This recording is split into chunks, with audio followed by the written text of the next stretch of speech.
اس دور میں تقریباً ہر دوسرا نوجوان شہوت کے ہاتھوں بے بس ہے، شہوت کے سامنے مجبور ہے اور شہوت سے تنگ ہے۔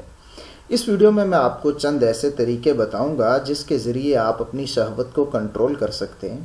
دیکھیں، کچھ طریقے ہوتے ہیں جو مستقل ہوتے ہیں اور ایک بار کرنے سے ہمیشہ کے لیے اس مسئلے سے جان چھوٹ جاتی ہے، اور کچھ ہوتے ہیں جو عارضی ہوتے ہیں، کچھ وقت کے لیے اس سے جان چھوٹے گی، آپ کی چیزیں کنٹرول میں آئیں گی، اور پھر اگر اس کام کو چھوڑ دیں گے تو دوبارہ چیزیں آؤٹ آف کنٹرول ہو جائیں گی۔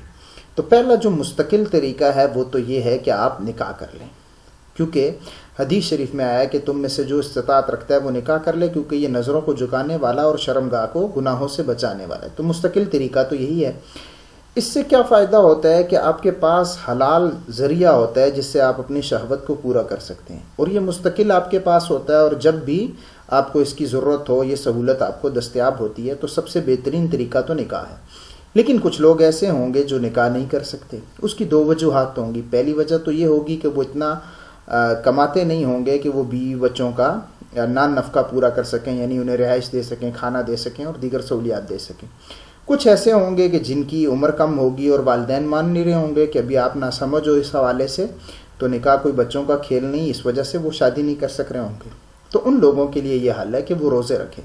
حدیث شریف میں آتا ہے کہ جو نکاح نہیں کر سکتا وہ روزہ رکھے، کیونکہ روزہ بھی یہ ایک قسم کا شہوت کو کنٹرول کرنے والا ہے۔ حدیث میں اس سے الگ لفظ ہے۔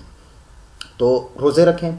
نفلی روزے رکھیں گے تو چند دن کے بعد، یعنی 10 سے 15 دن کے بعد آپ کو فرق نظر آنا شروع ہو جائے گا۔ ایسے آپ کر سکتے ہیں کہ ایک دن روزہ رکھیں اور ایک دن چھوڑ دیں، تو 10-15 دن کے اندر آپ کو محسوس ہوگا کہ شہوت کافی حد تک قابو میں آ گئی ہے۔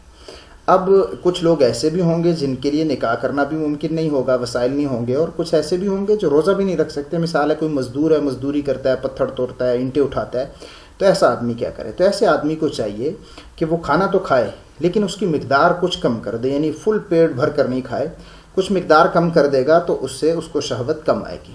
اور ایک اور طریقہ وہ یہ کیا جا سکتا ہے کہ وہ گرم تاثیر والی چیزیں نہیں کھائے۔ گرم تاثیر والی چیزیں کھانے سے شہوت ابھرتی ہے، پیٹ بھرا ہونے سے بھی ابھرتی ہے، اور گرم تاثیر والی چیزیں کھانے سے بھی ابھرتی ہے۔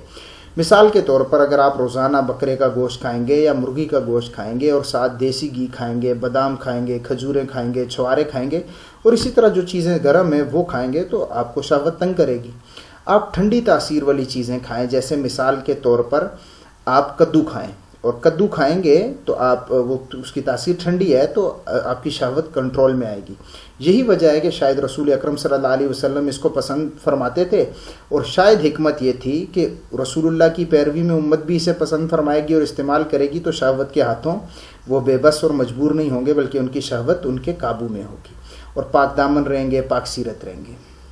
تو یہ کچھ باتیں تھیں اس حوالے سے جو میرے ذہن میں آئی، تو میں نے کہا آپ لوگوں سے شیئر کر دوں، کیونکہ بہت سے نوجوان ہیں جن کو اس طرح کے مسائل ہوں گے۔ اللہ تعالی ہم سب کو شہوت سے محفوظ رکھے۔ اور ایک دعا بھی ہے، آپ اسے پڑھ لیا کریں۔ رسول اکرم صلی اللہ علیہ وسلم نے فرمایا، اللہم انی اعوذ بک من شر منیشی، کہ اے اللہ میں اپنی منی کے شر سے تیری پناہ مانگتا ہوں کہ یہ غلط نہ استعمال ہو اور اس کی وجہ سے میں دنیا اور آخرت میں رسوا نہ ہو جاؤں۔ تو یہ دعا بھی کرتے رہنا چاہیے، تو اللہ تعالیٰ اس کی وجہ سے بھی مدد فرمائے گا، اور باقی جو آپ کو اسباب میں سے دیگر ذرائع طریقے سمجھائے ان پر بھی عمل کریں۔ امید ہے ویڈیو اچھی لگی ہوگی۔ اگر آپ نماز کے عادی بننا چاہتے ہیں تو میری ایک دوسری ویڈیو ہے کہ نماز کے عادی بننے کے طریقے، وہ بھی ضرور دیکھیں۔ السلام علیکم ورحمۃ اللہ۔